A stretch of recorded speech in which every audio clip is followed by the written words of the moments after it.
CPI is out. First one for 2024. Let's just have a quick sort of flick across because it's 4.9% was the previous. They were expecting a 4.4% and it's come in at 4.3.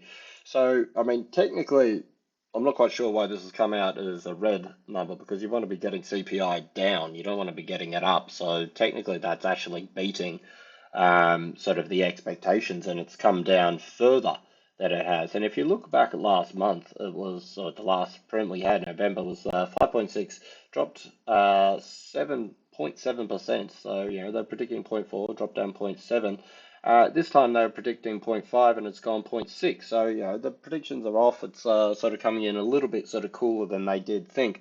But the thing is, end of the day, you got to look at the bigger picture is that the target is 2%. A lot of the other economies around the world are fighting at sort of like basically getting a two handle, maybe not quite down to 2% yet, and they're saying the last sort of percent's generally going to be the stickiest one.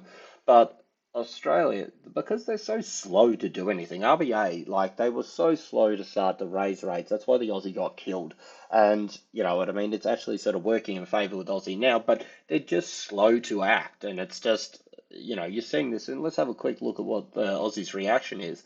Uh, I mean, what do people want to be doing? I mean, if this was any other time where, if you were up against the other central banks and they were sort of coming out with the same sort of the same levels of inflation and it's an even playing field, then you'd see sort of this go bang and hammer down to the bottom side.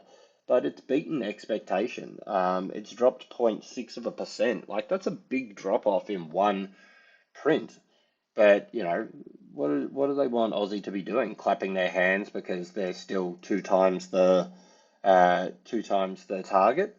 And you're seeing sort of Aussie sort of drop for a split second where we come down to 83, and obviously now it's just sort of moving up. So I'm not really sort of saying it's taking off, but it's certainly bucking what the textbook uh, expectation for this kind of print would be.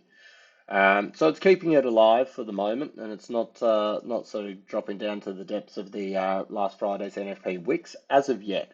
These things have a habit of sort of like going, oh, baffling people, as I'm sort of looking at now, going, well, maybe why is it doing this? So everybody was expecting it to go down, but you got to remember as well that it sold off, not a massive amount, but almost a percent in the last day in expectation for this. So it was expecting to come down. It did come down. People had already positioned for it. Maybe they're just trying to sort of suck people in. Okay, get them short, and now let's squeeze them a little bit. Who knows? We're going to have to wait and see what happens through the rest of the session, and see what happens with the US dollar, because obviously they've got their CPI coming up this week. And realistically, as much as sort of like it matters on the home front, no one really cares about Aussie data. Not more, no one other than Aussie kind of thing. And even if they have, or US have sort of stronger print, sorry, a weaker print, strong prints for Aussie still don't really matter too much. So look, we saw some resistance set up around this area last night, just through this area here. Bang, we're testing it, we're coming through again. Next levels that we're sort of looking for the move up through this, back over 67 handle, which is a pretty standard sort of thought of there. I think 15, it was around the next level. We got 8 to 11.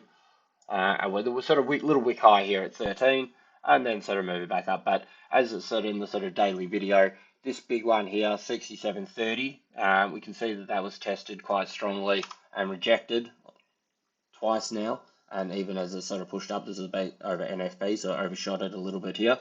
But this is really sort of where you want to sort of get if you're looking for more upside on Aussie, is to get back up above this sort of 67.30 zone.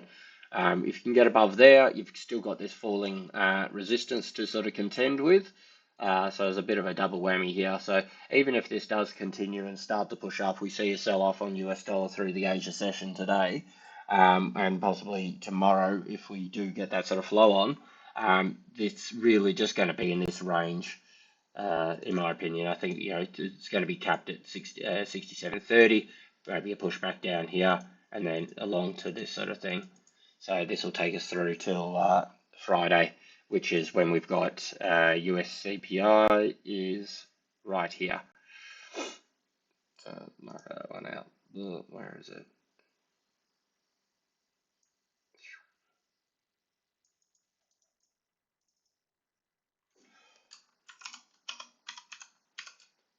US CPI coming through to this period here. I would say that's pretty much a cap for us there. That's a cap for us on the top side, and this is where it's going to give us a bit of a break. All right, that's it from me.